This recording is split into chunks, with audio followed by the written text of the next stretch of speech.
Hi Ryan, welcome to From the Stage Door. Hi, how you doing? I'm good, how are you? Really good, thanks. How's Birmingham? It's quiet, very, very quiet. Yeah, That part of town's never quiet, so that must no, be a nightmare. no. So all very surreal at the moment, but we'll get there. We'll get there, Yeah, you will, 100%. definitely. So we're going to start with a little bit of background and your career. Hey? So have you always had a passion for theatre? Oh, 100%, yeah.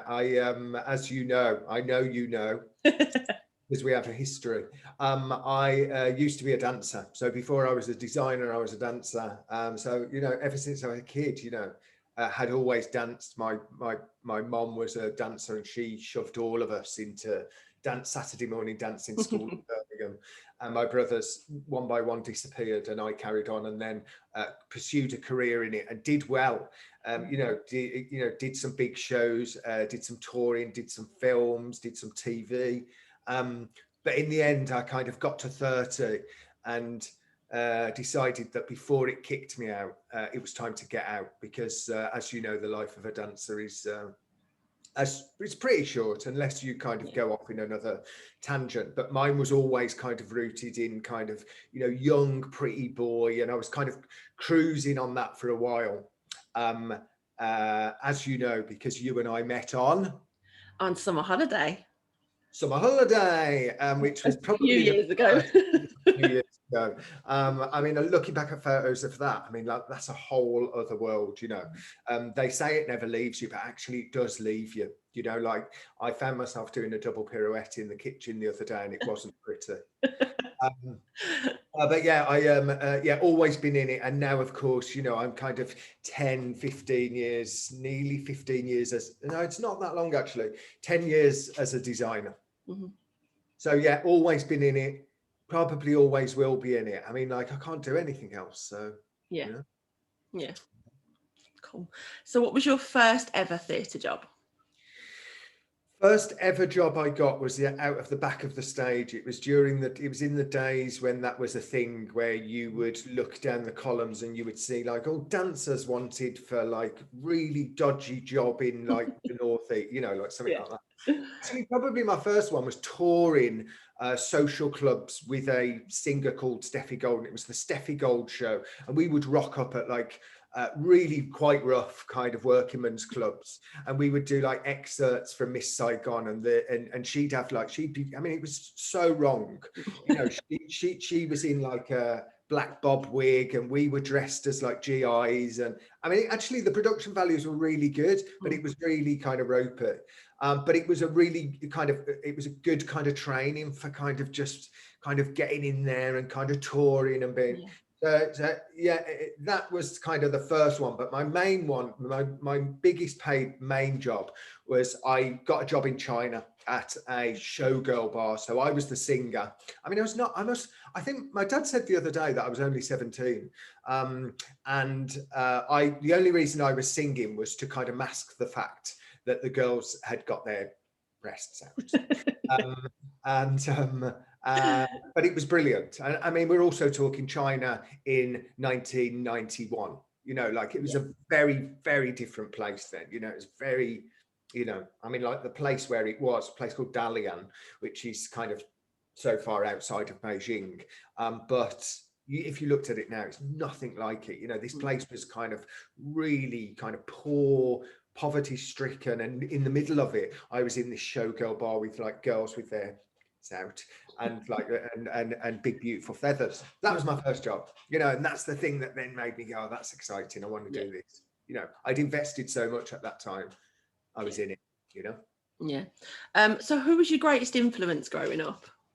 Probably mom, and a guy called Simon Harper. Simon, you might know. Simon does, he was a dancer at the time. I think he does dance PR now, works a lot with Birmingham Royal Ballet. He's Birmingham based. But actually he was a dancer who lived in the same village as me. And he was the guy who went to my dancing school. And I was a kid when we were in the dancing school. So I always kind of looked up at him. He then went to Birmingham Royal Ballet, he went to Italia Conti, and then we went to see him in the West End in Me and My Girl. And like, those things when you're a kid, they're just like, oh, I want that, I want that, I want that, I'm really good friends with Simon as well, and we now work together on. I do a lot of large scale dance projects, and Simon is often kind of involved in the PR in that, which is lovely. You know, it's such a lovely thing to kind of be stood both doing something entirely different, but both kind of knowing kind of our journey has been kind of very similar. In fact, I used to be a milkman's boy to his dad, who was the milkman. That's pretty cool. That's funny. And we used to deliver milk to Jasper Carrot. Wow. That's a Birmingham reference, everybody. Yes, definitely. Yeah. So what's the best piece of advice that you've ever been given? God, best piece of advice. Best piece of advice. I don't know, really. I mean, I remember somebody sidling up to me. I don't actually know who this person is.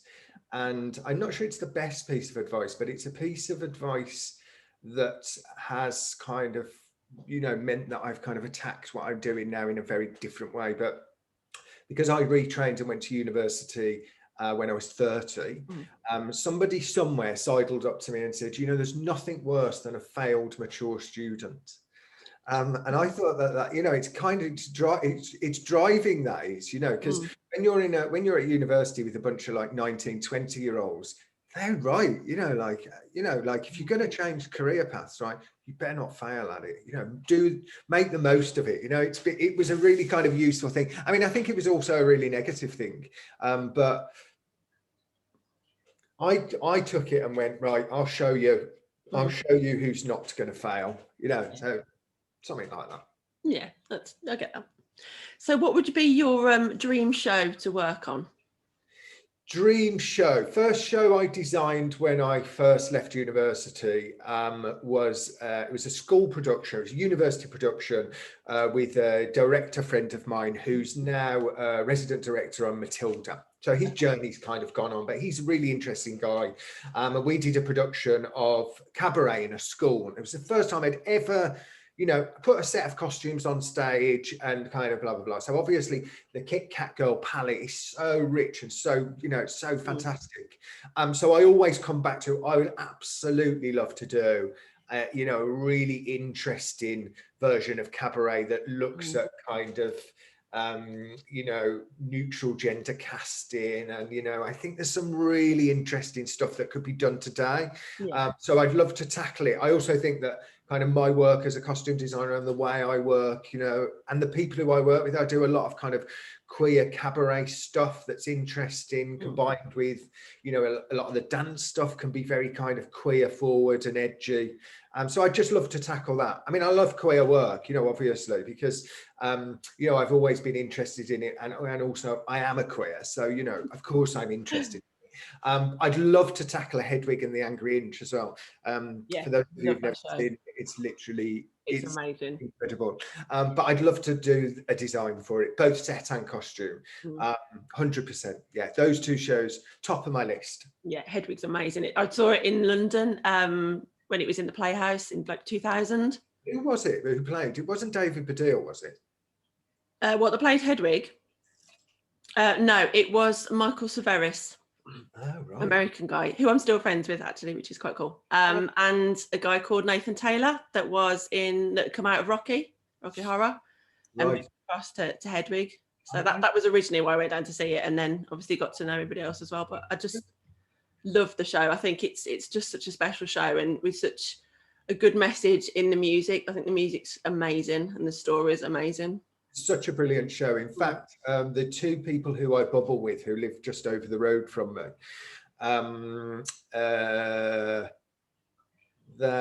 we often kind of have like a dinner and we'll watch something. But the other day I made paper Hedwig wigs, and we watched Hedwig.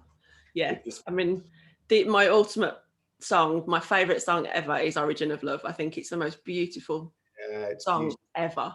It's amazing. Although Hat in a Box is pretty special. Well, they're all pretty good, but I mean, Origin of Love, I just think the story of it and the way it's put across is beautiful. Yeah. Does that mean you're a Short Bus fan as well? Did you see Short Bus? No. So you should watch Short Bus. Okay. It's written by the same guy who's also Hedwig, what's his name? John Cameron. Cameron Mitchell, yeah. Yeah, Short Bus is really interesting. Music's beautiful. It's not the same thing, but it's a story that I think if you liked Hedwig, you would definitely get on board with. Check it out, Short Bus. That's my afternoon sorted. I'm going to Google that. Bus, yeah. Although I think the opening scene can be a bit like, wow. But yeah, it's queer, but it's brilliant. Fantastic. Cool. Gonna sort that one out now. So what advice would you give to your younger self? Advice to younger self, it's got to be something to do with God, that's really tough. Isn't it? It's got to be to do, well, I think now, you know, I mean, I'm 46 now and life is pretty good, you know, and I'm on a pretty, you know, interesting path, so that's good. I'm certainly not sitting here, you know, wishing for something other, you know, so that's good. I guess looking back, when I look at, you know, pictures, I guess it's about just chill out a bit, you know, like you're doing all right, you know, you're pretty good looking, you're pretty, you know, like those things. Whereas actually when, and I say that in a way that, you know, like to me that, you know, at that time, it's all you care about is about fitting in, you know, or being like looking a certain way or doing it. I mean, it's also wrapped up in, you know, when I was a young kid, you know, obviously I entered a scene in Birmingham that was all about kind of, you know, this kind of heightened kind of disco dancing life, you know, that you're constantly comparing yourself to other people. And looking back, you know, I was all right, you know, it's like, so I guess my younger self would be something along the lines of just relax, just like, you're doing all right. Oh no, that's my thing, I think. Does it sound vain? Do I sound really vain? I think so. Don't mind. That's fine. Who cares? If it's truthful, who cares? It's truthful. That's what I think. That's all that matters. I think that's advice I'd give to anybody. You know, I do a lot of teaching with young kids, and I can see the kind of struggle that they're having to do with kind of all of the pressures that life brings, mostly to do with the phone in their hand and, you know, all of the apps that they're on and all of that. You know, it's just like, guys, just chill out. That's what I would say. Yeah, definitely. So what's your favourite theatre to work in? Oh, favourite theatre? It has to be Chichester Festival Theatre, because they have been extremely loyal to me over the last 7 years.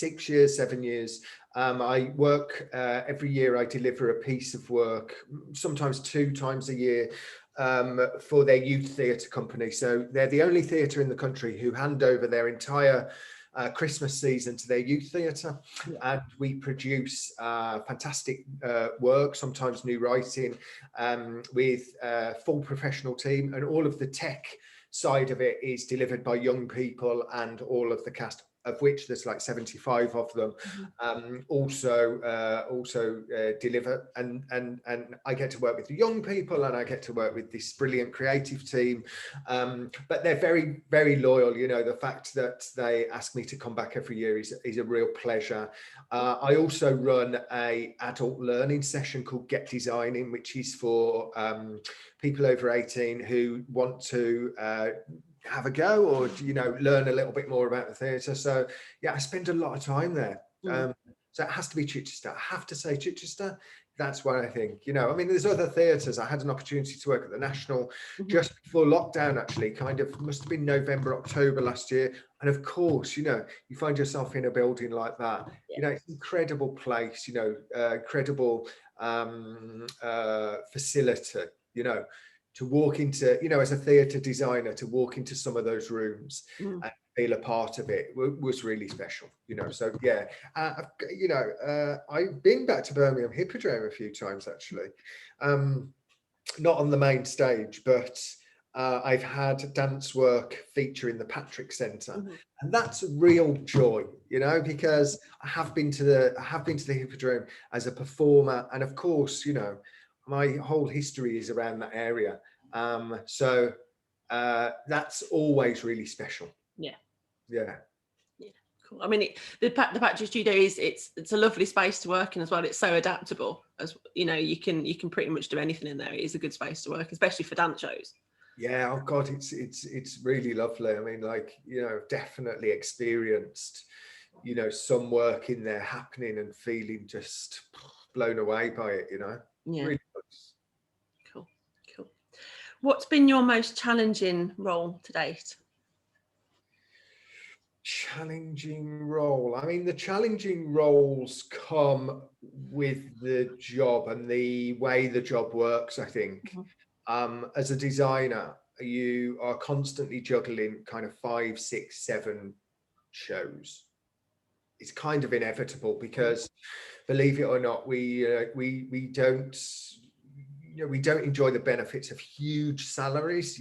We get paid to deliver something that relies pretty much on an idea. So the idea is this kind of bunch of drawings and a bunch of meetings and then a little bit of time in the rehearsal room and then the delivery during tech week. But there are lots of those. So actually, when you're also, so currently on my desk at the moment, there's I said to you earlier, I reckon there's about 8 projects that are kind of there. Of course they're floating because of where we are, but they're all a part of something that I carry in my head, and I guess that's the most challenging thing. Before COVID hit, I was definitely kind of overworked, really pushing the barriers of kind of what I was capable of, and actually it wasn't until we were halfway through the first lockdown that I realized, oh right, that this is what it feels to not have 8 different shows running through your, you know what I mean? Definitely but good to be busy. It's really good to be busy. Cool. Very much so. So who would you most like to work with in the industry? I mean, it's a tricky one. I collaborated with a designer whose work I have admired for a long time on a project at the National, the same project I was talking about earlier. And she contacted me through my Instagram account. I use Instagram in a way that is kind of like a portfolio. I share process, and she messaged me and said that she was an admirer of my costume illustration, costume work, and asked me if I would be interested in meeting her. So I met her, and she asked me to join her as an associate on this job. And it was just it's such an incredible experience to sit beside this person who is one of the most incredible set designers in this country. So it now makes me wonder how it would be to work with some of those other great costume designers, set designers, collaborate with them and see what else is possible. I think collaboration amongst creatives who do the same thing as you is really interesting. So if anything, whilst I can't name one, it would be, I have an interest in kind of pursuing relationships with other designers that I think would be a fantastic thing to do. Yeah. Definitely. Cool. So what's been your most surreal moment in your career? Surreal. I mean, I find myself currently I'm working on a production of Grim Tales, which is an online piece of theatre for a brand new digital rep company. Now, this only exists because of the current situation. This company received a grant to develop digital work, and so they've chosen 6 actors to deliver 6 pieces of work over 6 months. And the first piece is Grim Tales. Now, I had designed sets that were to be built in my studio or in somebody else's studio, painted in the studio, and then sent to the actors' homes. So we're ferrying, these tiny little environments. So they're like 6 foot wide, 6 foot high, and they represent different spaces. So sometimes they're kind of buried alive in a broken wallpapered down box. Sometimes they're in the inside of the witch's house with like trapdoors and, really beautifully realized, and then we've put like multi-camera angles in. It's a really beautiful piece of work, really successful. But in some of those rehearsals, when I am sat doing what I do, I liken it to this. That thing where you're kind of trying to get the toy from the thing. It's like that, where you're basically getting an actor to I'm sat here in my pants saying to the actor, can you just move, it's so hard. It's really, really surreal. So that all currently that all feels really surreal. Sometimes I find myself in a room with people who I have idolized for many years, and they're in their pants, and that's surreal. But I'm not in my pants at that time. But that's a nice thing. That's like those are the things that kind of make you go, wow, can't believe I'm stood here and you're in your pants. And also, just another pants story. I once found myself in a lift with Una Stubbs and Cliff Richard, and I was in my pants. Wow, that is very surreal. And that was really surreal. In fact, it wasn't a pair of pants. I was in a jockstrap, and I'd just come off from the finale of Summer Holiday in Blackpool Winter Gardens. So those are my surreal pants stories. Yes, very, very pants orientated. That's cool. Yeah. So from any of your jobs, have you ever kept any of your props or costumes to take home? Yeah, 100%. You know, like there's always stuff. I mean, most of my wardrobe, I think, is made up of like things that never made it on stage, you know, or something that I've seen on stage, and then at the end of the show, I'm like, that looks bloody good. I'm having that. So those sort of things. Yeah, I mean, my workshop is full of really beautiful little models, of course, of shows, and so there's always a really lovely. There's a lovely kind of story of things that have kind of happened that remind me of those things. So I tend to hold on to those. I mean, the reality is that by the time a show closes, I'm long gone, you know, like I'm nowhere near a show that's closed because I've kind of done my bit, you know. Yeah, I mean, I mean, yeah, there's loads of things. I've got loads of lovely little things. You know, I don't own my yellow. I don't own my yellow summer holiday trunks though. So that is a shame. Yeah, they are iconic. Are iconic. Definitely. So top 5 musicals. Top 5 musicals. Got to be Cabaret. Got to be got to be Cabaret. Got to be Hedwig and the Angry Inch. It's got to be Cats, because Cats changed my life. Okay. Which everybody's always like, are you fucking joking? Sorry. No, you can say it's fine. It's fine.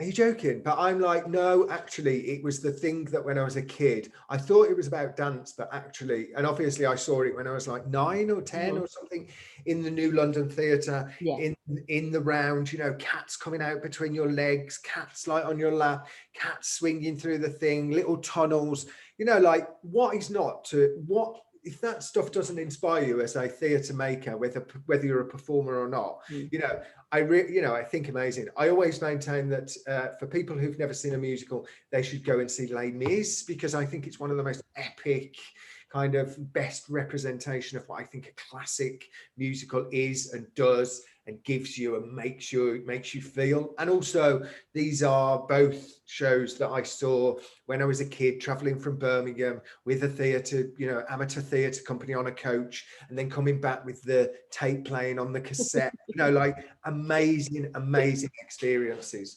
But Sunset Boulevard is right up there. I did Sunset. It was the last show I did as a performer. I'd always loved it, you know, always listened to it, and then to find myself in it was an absolute pleasure. We did it at the Hippodrome, actually. Faith Brown played Norma Desmond.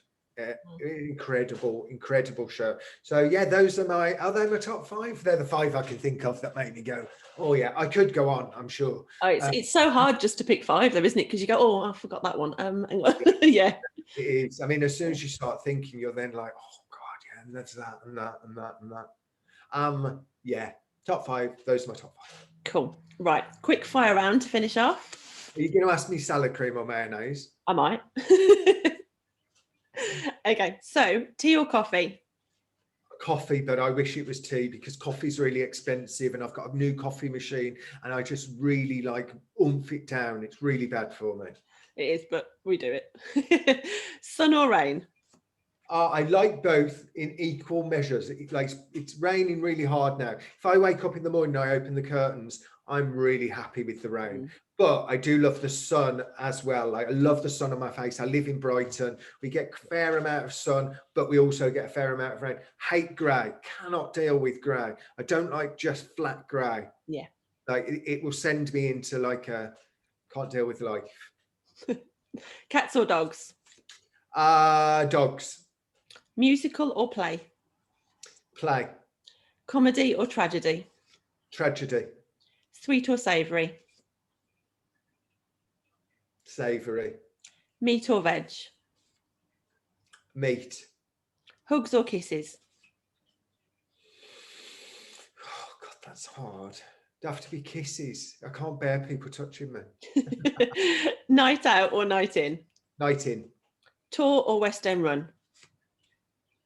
It's got to be a West End run, hasn't it? Yeah, I think so. Favourite film? Favourite film? I might even have to go Hedwig and the Angry Inch. Good choice. Good choice. Favourite book? Favourite book? I'm currently reading, it's not entirely my favourite book, but I think it's really interesting. Velvet Rage Part 2, which is all about kind of queer culture. But it's been updated for our current time, so I'm now currently reading the updated version. Interesting. Okay, and last one, ultimate comfort food. Ultimate comfort food. I'm not very good at that, actually. I mean, like I basically shove everything inside a tinfoil parcel, shove it in the oven, bake it for about 40 minutes, then open it, and then that's nice, isn't it? But I'm not like, I don't binge on chocolate or anything, so it's pretty healthy considering I'm a brummie. Yeah, that's cool. Well, thank you very much. It's been lovely chatting to you and catching up. No worries at all. It's really nice to see you. Have you got any photos of us at Staged Up? Yeah, we'll have to. Yeah, I'd love to see those. I'll dig them out. Hilarious. I did see some the other day, actually. I don't know where. I think Lee. I don't know whether you remember Lee William Davis. He sent some, and it's frightening. I assume that I still look the same, but of course I don't. It was like 49 years ago. You know? It's shocking when you look and you think, oh yeah, I remember that, and they're like, oh yeah, that was so many years ago. You know what I mean? Scary. It's really nice to see you. I hope that everything becomes more normal sooner than we think. Yeah, fingers crossed. Fingers crossed. I'll see you soon. Yeah, definitely. Take care. Bye. Yeah, bye.